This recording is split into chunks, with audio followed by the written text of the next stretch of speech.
Good evening, students. Subh Sayam to all of you. My old tagline was put on your pen. Was मैं बता रहा था. The new one is leave everything except breathing. ये भी old होगी. ऐसा नहीं ढूंढता हूँ. Please leave everything except breathing. Let us start. Let us continue. Chapter number 12. Chapter का नाम क्या है वैष्णवी में? एटम्स. Chapter 12 class. चैप्टर का नाम क्या है जी? एटम्स. एटम के बारे में हमने लास्ट क्लास में पढ़ा. जे थॉमसन एटॉमिक मॉडल थोड़ा सा हल्का सा जस्ट डिस्कस करा. क्वेश्चन तो आना नहीं वहां से. डिटेल में पढ़ा रदरफोर्ड्स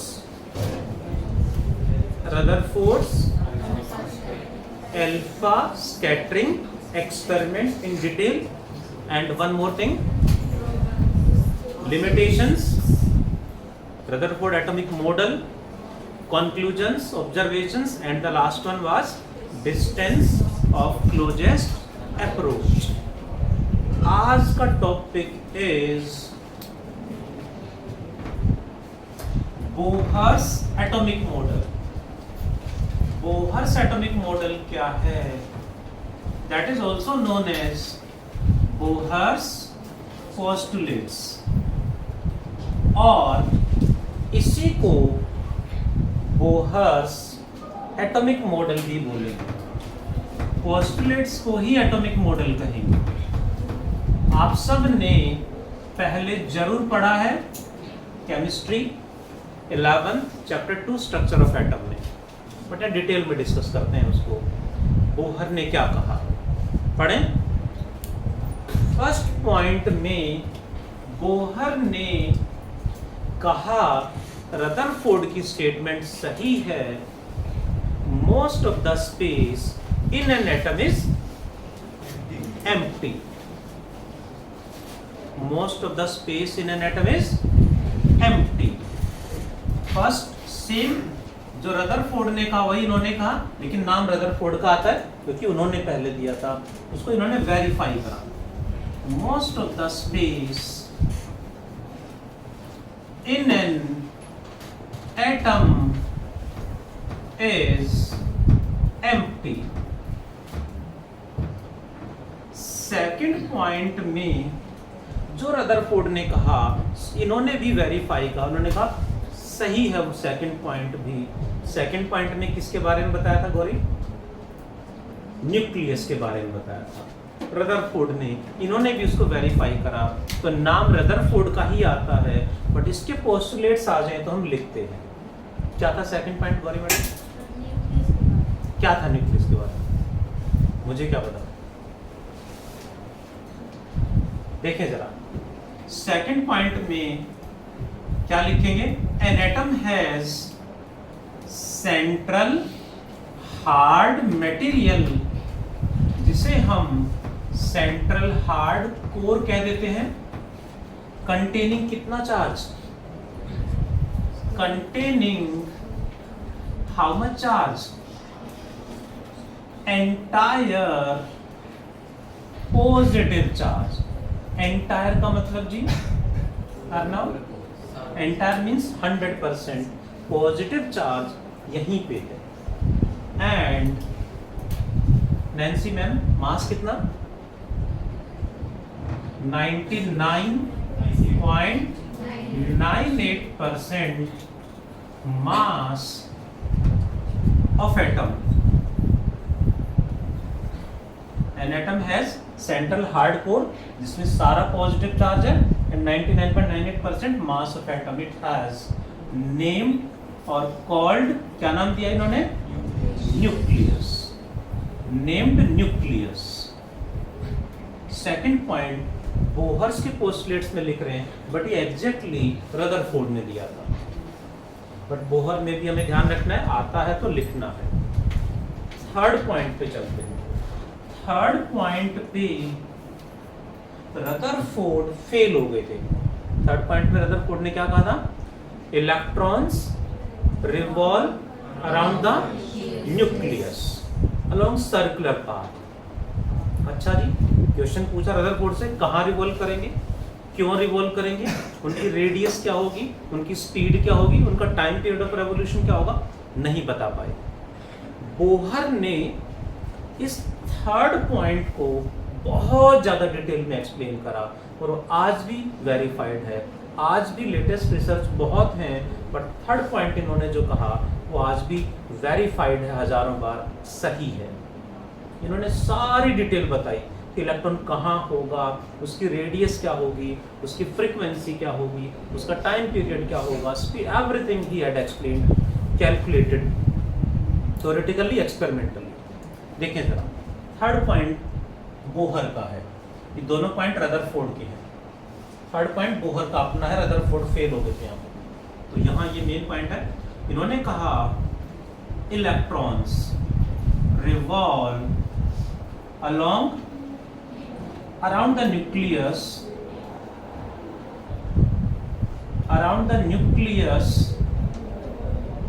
in different मतलब सारे इलेक्ट्रॉन एक ही जगह नहीं होंगे, अलग अलग जगह होंगे।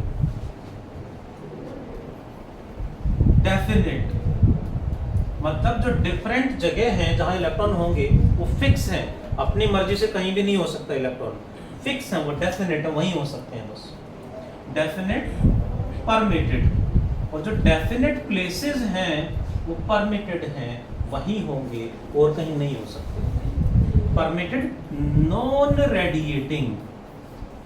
नॉन रेडिएटिंग का मतलब जब एक इलेक्ट्रॉन किसी ऑर्बिट में रिवॉल्व कर रहा है तो नॉन रेडिएटिंग होगा, मींस ना तो रेडिएशन एब्जॉर्ब करेगा ना एमिट करेगा। जब ऑर्बिट में है तब वो ना एब्जॉर्ब करेगा ना एमिट करेगा। क्लियर है? Non radiating circular stationary orbits, circular stationary orbits. इन्होंने सिर्फ सर्कुलर ऑर्बिट्स को एक्सप्लेन करा। बाद में एक साइंटिस्ट हुए हैं सोमरफील्ड, उन्होंने बोहर की ही रिसर्च से प्रूव कर दिया कि एलिप्टिकल ऑर्बिट भी पॉसिबल है, बट ये प्रूव नहीं कर पाए थे। यानी एलिप्टिकल ऑर्बिट का कॉन्सेप्ट बोहर में आया तो इसके फेलियर में आ जाएगा, लिमिटेशन में आ जाएगा, जो लिखेंगे आगे। ठीक है जी, इन्होंने सिर्फ सर्कुलर ऑर्बिट को एक्सप्लेन करा। कैसे एक्सप्लेन करा, वहां पहुंचते हैं।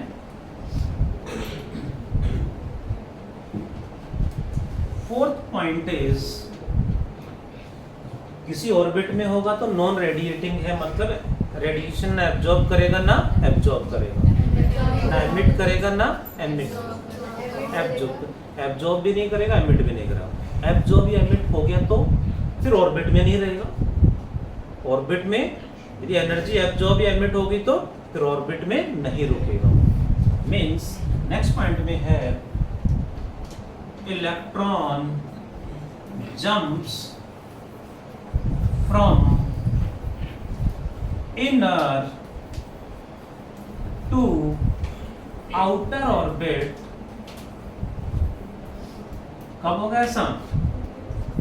when it means electron absorb या emit, when it absorbs radiation। Radiation को यदि इसने एब्जॉर्ब कर लिया तो वो उस ऑर्बिट में नहीं रहेगा, एब्जॉर्ब कर लिया तो इनर से आउटर ऑर्बिट में चला जाएगा। क्लियर? और वाइस वर्सा। वाइस वर्सा क्या होता है रक्षित? वाइस वर्सा का मीनिंग क्या लिखेंगे साक्षी?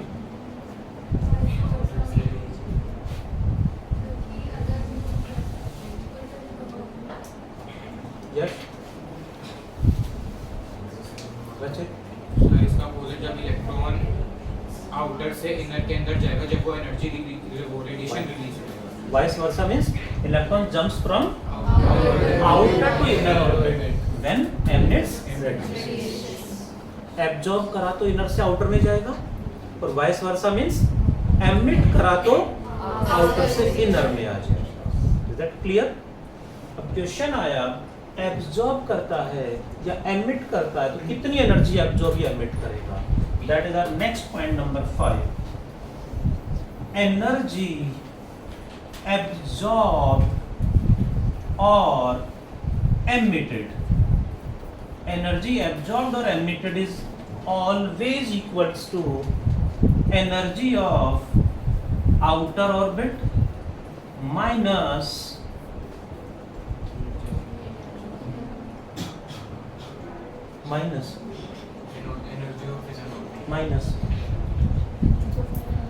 energy of inner orbit, that is जितनी भी दोनों ऑर्बिट्स की एनर्जी का डिफरेंस होगा उतनी एनर्जी एब्जॉर्ब या एमिट करेगा। ये कैलकुलेट करेंगे, ये कितना होगा, ये कितना होगा, ये कितना होगा। लेट अस कैलकुलेट, पहुंचते हैं वहां तक। नेक्स्ट पॉइंट में उन्होंने कहा, जिसे हम बोलते हैं, स्पेशल नाम देते हैं बोहर्स क्वांटाइजेशन कंडीशन। नाम तो सुना होगा लेकिन याद नहीं रखते हम, पढ़ाई का प्रेशर ज्यादा है ना। फिजिक्स पढ़ते हैं तो केमिस्ट्री भूल जाते हैं, केमिस्ट्री पढ़ते हैं तो फिजिक्स भूल जाते हैं, और मैथ पढ़ते हैं तो दोनों भूल जाते हैं। बोहर्स क्वांटाइजेशन कंडीशन मैंने भी पढ़ाया था चैप्टर 5 मैग्नेटिज्म एंड मैटर में, बोहर्स मैग्नेटॉन में, जहां हमने पढ़ना था magnetizing force and intensity of magnetization. वहां मैंने एक्सप्लेन करा था कोई भी मटेरियल मैग्नेटाइज या डीमैग्नेटाइज होता है, वहां नोट्स में देखना मिलेगा क्या होता है। ये देखें जरा, बोहर ने दिया था what it is. Bohr's quantization condition states that angular momentum of a revolving electron, that is angular momentum को फिक्स है कैपिटल L से ही रिप्रेजेंट करते हैं जनरली। कुछ जगह म्यू से रिप्रेजेंट किया है बट जनरली कैपिटल L से रिप्रेजेंट करते हैं। एंगुलर मोमेंटम का जनरल फॉर्मूला बता देंगे? General formula, basic definition, m v r, जैसे बेसिक डेफिनेशन है r vector cross p vector, expand करते हैं तो बनता है m v r is always equal to, इन्होंने कहा angular momentum of an electron is always equal to integral multiple of h by 2 pi, n times of h by 2 pi। n क्या है? Integer है, n यहाँ पे integer है। Integer क्या होते हैं? 1 2 3 4, हाँ जी, फ्रैक्शन नहीं, इंटीजर है। 1.1 नहीं है, 1 है। What it? लास्ट पॉइंट में इन्होंने कहा सर्कुलर पाथ पे क्या हो रहा है? न्यूक्लियस इलेक्ट्रॉन के चारों तरफ रिवॉल्व कर रहा है। कुछ बच्चे हाँ बोल रहे हैं। कौन रिवॉल्व कर रहा है? इलेक्ट्रॉन। किसके चारों तरफ? न्यूक्लियस के चारों तरफ, यानी सेंटर पे कौन है? न्यूक्लियस। एंड इलेक्ट्रॉन एक सर्टेन ऑर्बिट में रिवॉल्व कर रहा है। इसका एक रेडियस होगा, इसकी अपनी एक स्पीड होगी। कैसे पाथ पे चल रहा है? सर्कुलर पाथ पे मूव करने के लिए क्या चाहिए जी? Centripetal force. Centripetal force required to move along a circular path is provided by the electrostatic force, electric force between the nucleus and electron. ये पॉजिटिव, ये नेगेटिव। अनलाइक चार्जेस हैं, दे विल अट्रैक्ट। तो जो attractive electric force होगा वो centripetal force provide करा देगा। Centripetal force का formula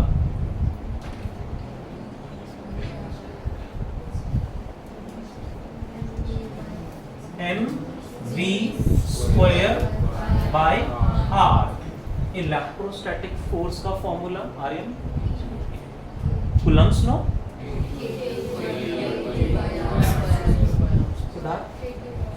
K Q1 Q2 by R. पहला फॉर्मूला है energy absorbed emitted equal to this. दूसरा फॉर्मूला है angular momentum mvr equal to nh by 2 pi, and third formula is this. Every numerical we can solve related to Bohr's atomic model with the help of the 3-2. इससे बाहर कुछ भी नहीं है हमारा चैप्टर। सर इसमें कोई कांस्टेंट नहीं है सेंट्रिक फोर्स, यहाँ कांस्टेंट है कूलम्ब्स तो कांस्टेंट उसकी वैल्यू निकालनी पड़ेगी। के नहीं मतलब इसमें हमें फाइंड क्या करना है? इसमें फाइंड क्या करना है? What is the radius of electron in nth orbit? Electron third orbit में उसकी रेडियस बताओ जी। फिफ्थ ऑर्बिट में रेडियस क्या होगी, उसकी स्पीड क्या होगी, सेकंड ऑर्बिट में उसका टाइम पीरियड ऑफ रेवोल्यूशन क्या होगा, फ्रीक्वेंसी क्या होगी, ओमेगा क्या होगा, kinetic energy, potential energy, total energy क्या होगी, everything we calculate with the help of the 3। ये 3 इक्वेशन आपको आती हैं, आपका इस चैप्टर से क्वेश्चन नहीं अटकेगा। Hope you got it. पहला क्या है, एनर्जी एब्जॉर्ब्ड और emitted equal to energy of outer minus inner, हमें जनरली करना है, ध्यान रखें। Second mvr equal to nh by 2 and third is centripetal force is equal to electrostatic force. ये बोहर्स पोस्टुलेट्स, इस पे बेस्ड बोर्ड एग्जाम में क्वेश्चन आया। Should I go to the question? Board exam में क्वेश्चन आया, derive an expression for radius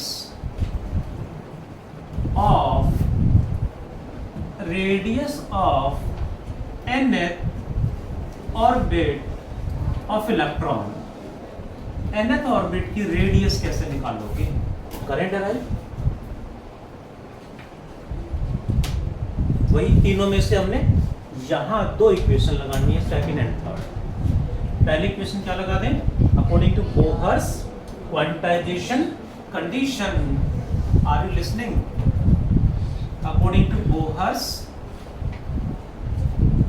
quantization condition. क्या थी Bohr's quantization condition Tanmay? Aarsh mvr means angular momentum is equal to n times of h by 2 pi। यहाँ पे h क्या है, Planck. यहाँ से v की वैल्यू क्या होगी जी? v equal to NH by 2 pi mr। NH by 2 pi mr। Equation number 1 आ गया। दूसरे में पुट कर दो, आ गया आंसर। सेकंड क्या था, centripetal force mv square by r equals to electrostatic force q1 q2 by r square में एक r से पावर कैंसिल कर दूं, m इनटू v स्क्वायर यानी इसका स्क्वायर। क्या लिखेंगे खुशहाल? साइलेंट प्लीज खुशहाल। स्क्वायर करना है v का। हाँ जी सर, हाँ जी सर, हाँ 2 pi 4 pi square m square r square. Clear है? यार हट गया यहाँ से। Equals to k, what is q1? q1 कौन है? Charge on nucleus. q2 कौन है? Charge on electron. बता दो जी, what is charge on nucleus? Nucleus पे कौन होता है? न्यूक्लियस में कौन है? Protons and neutron. न्यूट्रॉन में तो चार्ज होता नहीं है, इसमें होता है। प्रोटॉन्स में कितने protons? Z। Charge in the nucleus क्या होगा? नंबर ऑफ प्रोटॉन्स यानी atomic number Z into charge on 1 proton. What is Q2? Charge on electron कितना? माइनस E या E? माइनस नहीं आएगा। कूलम्ब्स लॉ आपको याद हो, सिलेबस का दूसरा फॉर्मूला था। पहला फॉर्मूला था Q equal to m e, तो दूसरा था K Q1 Q2 by r square. में कूलम्ब्स लॉ में मैग्नीट्यूड रखते हैं Q1 Q2 का, साइन कंसीडर नहीं करते। डिवाइड में क्या आएगा? आर स्क्वायर या आर। अब तो आर ही बचा ना, एक तो कट गया था। अब हमें आर कैलकुलेट करना है। एक आर यहाँ से कार कट गया, एक पावर बची, यही निकालना है बस। तो इसको इधर ले लें, बाकी सारा इधर आ गया आंसर। कुछ और कट रहा है शिवम? m से m की एक पावर कट गई, दैट्स ऑल। इस r को ऊपर ले जाऊं, इक्वल्स टू r उधर ले गए, equals to n square h square by 4 pi square m, ये डिवाइड में आ जाएगा k z e square by, divide में क्या आएगा? कुछ भी नहीं आएगा, सारा इधर आ गया, that is r। r is equals to, ध्यान दें everyone, Gauri madam absent in the class, कहीं और ध्यान है जी? आपके बोलने से तो पता नहीं चलता, मार्क्स से पता चलता है। r is equal to n square by z को छोड़ दें तो बाकी सारे कांस्टेंट की वैल्यू बोर्ड एग्जाम में गिवन मिलेगी, हमें याद भी होगी, न्यूमेरिकल करेंगे तो n स्क्वायर बाई z को हटा दें तो h क्या प्लैंक्स कांस्टेंट, मोस्टली वैल्यू याद होगी। 4 पाई की वैल्यू पता है, मास ऑफ इलेक्ट्रॉन प्रिंटेड मिलेगा बोर्ड एग्जाम में, वैसे याद भी होना चाहिए। k Coulomb's constant, E charge on electron, सारा का सारा इसको हटा दे तो कांस्टेंट है h square by 4 pi square m k e square. z कहाँ गया? अलग रख लिया क्योंकि ये वेरिएबल है। हाइड्रोजन के लिए अलग होगा, हीलियम का z अलग होगा, सबका अलग होगा, orbit first second third fourth अलग होंगे, तो ये वेरिएबल है। इसमें हम इस पूरे कांस्टेंट को सॉल्व कर दें तो इट विल बी, कितना आएगा? 0.529, यानी वी राइट 0.53 इनटू 10 की पावर माइनस 10 मीटर। 10 की पावर माइनस 10 को क्या लिखते हैं? एंगस्ट्रॉम या नैनोमीटर? एंगस्ट्रॉम। 0.53 एंगस्ट्रॉम में आंसर आ गया, यानी radius of nth orbit of electron ये आ गया। फॉर हाइड्रोजन एटम z कितना होगा? 1 हो जाएगा। Why we talking about hydrogen? क्योंकि बोहर ने हाइड्रोजन एटम को बहुत डिटेल में स्टडी करा था, हाइड्रोजन की ही स्टडी करी थी उन्होंने, जिसके लिए फेमस हुए वो क्या था? Spectral series of hydrogen atom. उसी से वो फेमस हुए, उसी से उन्होंने रदरफोर्ड को थर्ड पॉइंट में फेल कर दिया और अपने नाम डाल दिए बहुत सारी जगह पे, उनका नाम आ गया जी। फॉर हाइड्रोजन एटम z हो गया 1। फॉर फर्स्ट ऑर्बिट n की वैल्यू क्या होगी? 1। व्हाट इज r1 की value? 0.53 angstrom. If n equal to 2, what is r2? इसका डबल या ट्रिपल? डबल होगा ना, यानी 2r1 लिख दूं, 4 आएगा। कैसे वैष्णवी? n स्क्वायर है, 2 का स्क्वायर 4 इंटू r1, ये 1 हो गया, z तो 1 ही रहेगा। थर्ड ऑर्बिट में क्या आएगा? 9r1। Is that clear? Fourth orbit में what it shows, इसका मतलब क्या है? Orbits are equally spaced or unequally spaced? Unequally। पक्का? फर्स्ट एंड सेकंड में डिफरेंस कितना हो गया? 3r1 का, ये r1 है 4r1 है, सेकंड एंड थर्ड में कितना हो गया? 5r1 का डिफरेंस आ गया, यहाँ 7 आ गया। यानी जो ऑर्बिट्स का डिफरेंस है वो बढ़ता जा रहा है। Orbits are unequally spaced, assertion reason में डाल देंगे, ऑर्बिट्स आर अनइक्वली स्पेस्ड।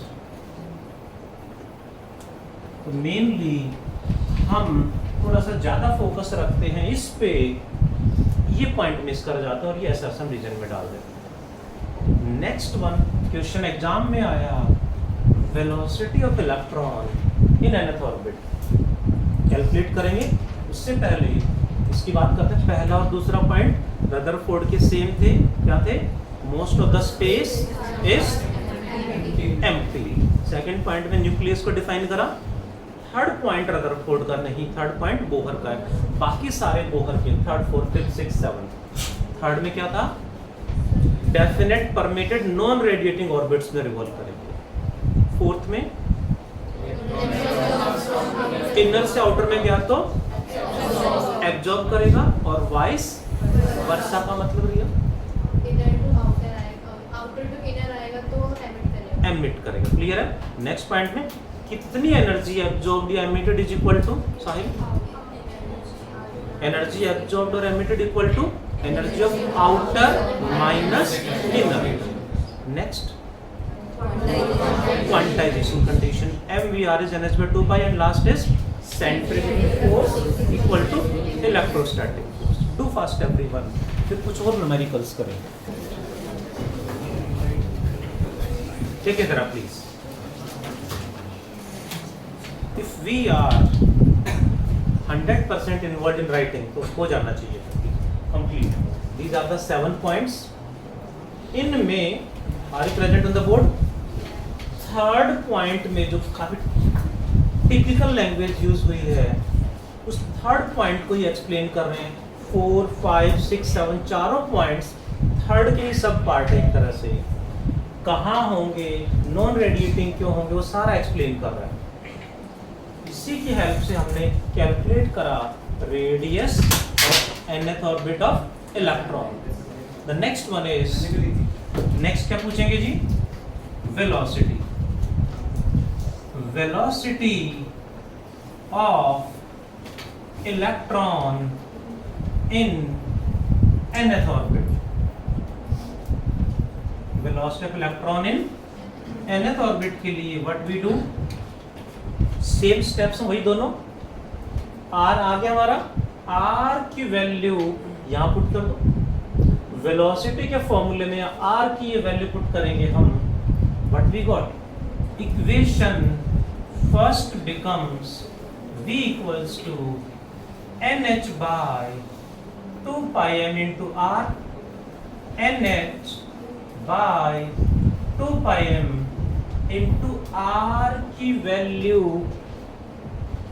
ये वाली रखेंगे। वैल्यू तो हमें याद ही है, न्यूमेरिकल वैल्यू। अल्फाबेटिकल वैल्यू में यहाँ अक्सर अटक जाते हैं, इसीलिए मैंने स्टेप सिखाए। 2 स्टेप याद नहीं है, रट्टे नहीं मारने इसके, क्योंकि रट्टे मारे तो भूलेंगे बार बार और मिस्टेक कहीं ना कहीं हो ही जाएगी। m ऊपर था नीचे था, कहाँ कौन सा कांस्टेंट था, मिस्टेक बार बार होगी। सो रट्टे नहीं मारना, कहीं इसकी चाहिए हमें ये वैल्यू, ये फॉर्मूला, तो इक्वेशन लिखनी है बस। MVR NH/2π, centrifugal force equal to electric force. आ गया आंसर? ठीक है जी। न्यूमेरिकल वैल्यू याद रखिए, न्यूमेरिकल्स में हेल्प करेगी। R की ये वाली वैल्यू पुट कर दें तो ये बनेगा n square h square divide में जो आना है वो ऊपर चला जाएगा। दैट इज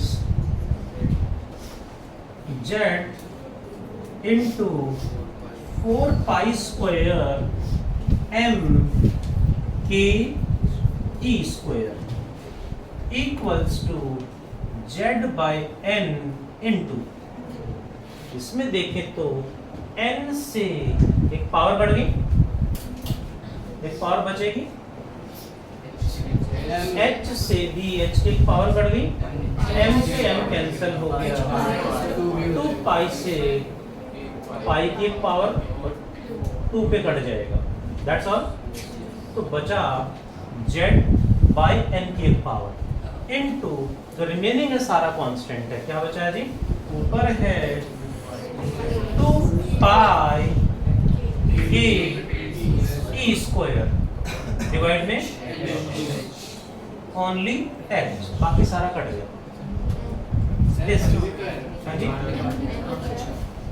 n एक पावर जो थी बाहर, क्योंकि वेरिएबल है। ये सारा कांस्टेंट है। इस कांस्टेंट को लिख देते हैं z/n into c by 137 meter per second, where c is speed of light.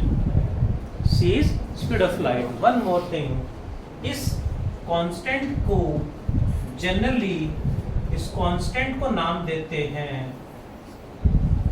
इस कांस्टेंट को बोल देते हैं fine structure constant. Fine structure constant इसका नाम है। वेलोसिटी के फॉर्मूले में डेराइव करके z/n को छोड़ के जो आएगा वो fine structure constant. Next point, इसको फर्दर सॉल्व करेंगे तो ये आएगा z/n इंटू इसको सॉल्व करेंगे, इसको सॉल्व करेंगे तो आएगा 2.2 इंटू 10 की पावर 6 मीटर पर सेकेंड। सी क्या है यहाँ पे? Speed of light. For hydrogen atom z क्या हो गया? 1। In first orbit n is 1, ये आंसर आ गया। इन सेकेंड ऑर्बिट n की वैल्यू 2 आएगा, 2.2 by 2 1.1 इंटू दिस, यानी वेलोसिटी विल इंक्रीज और डिक्रीज? डिक्रीज हो रही है। आउटर ऑर्बिट में जाएंगे तो n बढ़ रहा है ना, तो वेलोसिटी डिक्रीज होती जाएगी। ये थोड़ा सा हमें ध्यान रखना है, इस पे बेस्ड क्वेश्चन एग्जाम्स में आ जाते हैं। डेरिवेशन आपके सामने है, एक्सप्लेनेशन आपके सामने है।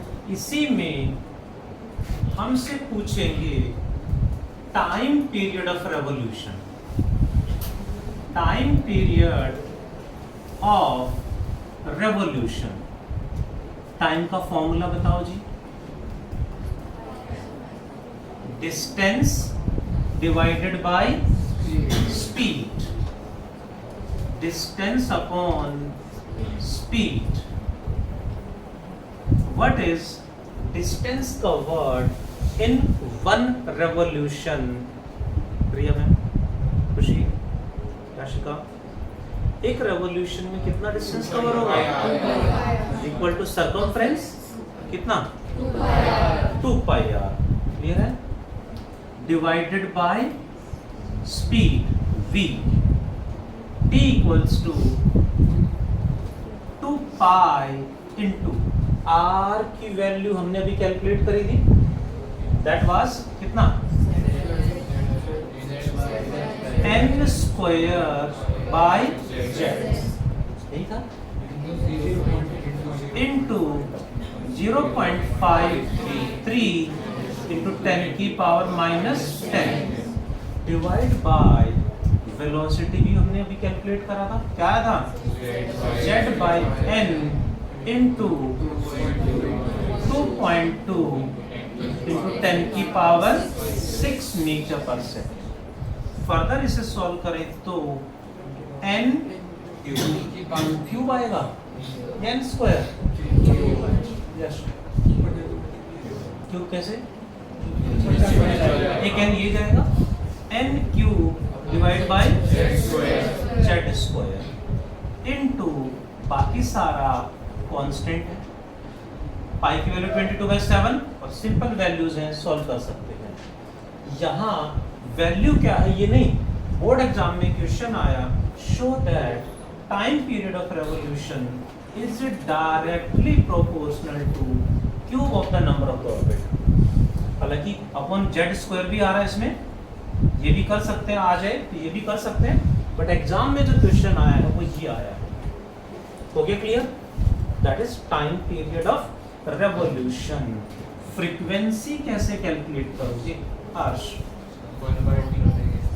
प्रतिभा, फ्रीक्वेंसी का फॉर्मूला बता दो। पुष्टि, 1 डिवाइडेड बाय टाइम, इसका रेसिप्रोकल, ये आ गया, ये भी आ गया। Is that clear? फ्रीक्वेंसी निकालनी है तो ऐसे आ गया, what is omega? Angular velocity 2π by t और 2π न्यू, यानी इसको जो आया है ये डिवाइड में कर देंगे, यहाँ पे आ गया आंसर। इस तरह से कोई भी वैल्यू हमें कैलकुलेट करने के लिए कहा जाए, we can do easily with the help of what? अभी तक हमने दो इक्वेशन यूज की हैं, one is mvr equal to nh/2 another is mv²/r equal to q1q2 by r²। Clear है? नेक्स्ट हमसे पूछेंगे जिसमें क्वेश्चन आया, what is the kinetic energy of electron in nth orbit. Kinetic energy का formula क्या होता है? Half mv², further equals to half mv² की value we take from this. यहाँ से mv² कितना होगा? r तो कट गया, एक r तो कैंसिल हो गया। क्लियर है? mv² आ गया k⁴q1 q2 by r या r²? r only. So it can be written as half as it is mv² आगे क्या?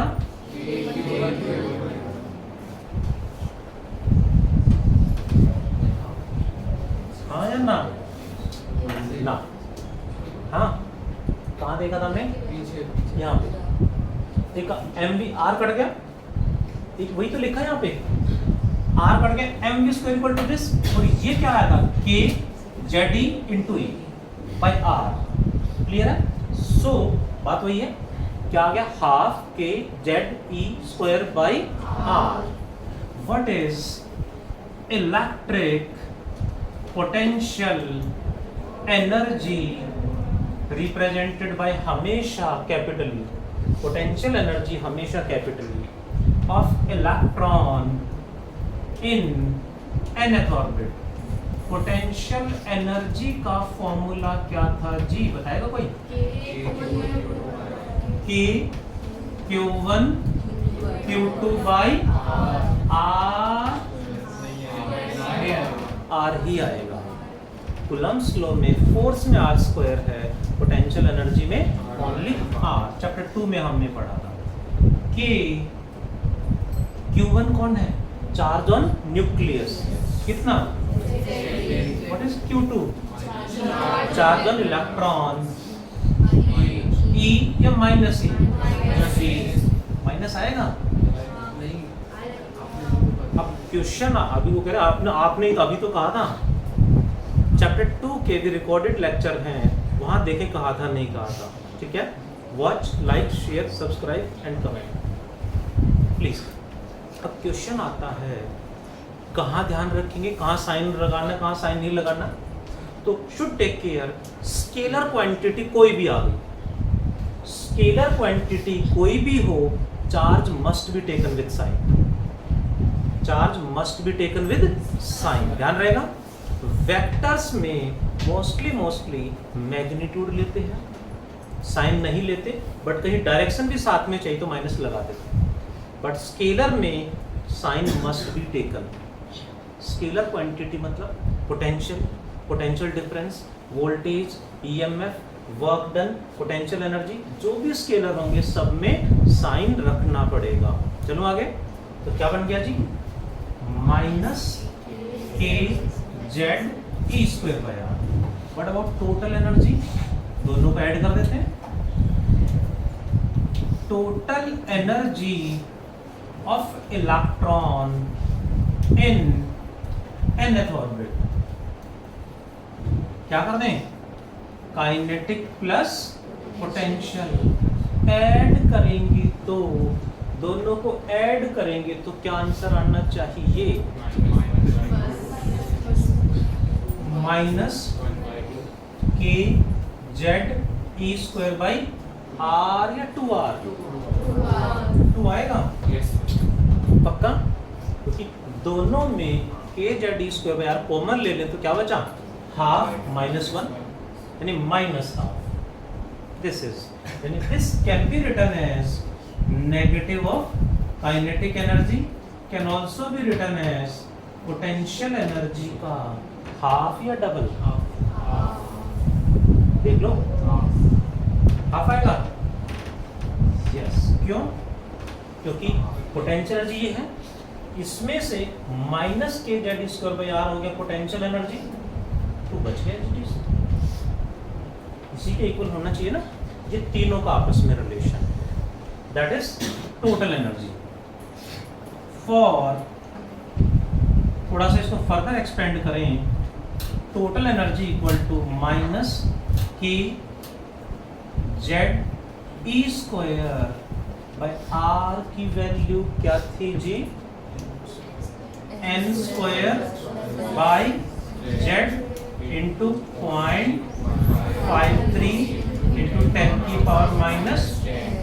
सॉल्व करेंगे तो it will be Z square by N square into बाकी के ई, इस पूरे को सॉल्व करेंगे तो आएगा 13.6 electron volt with negative sign.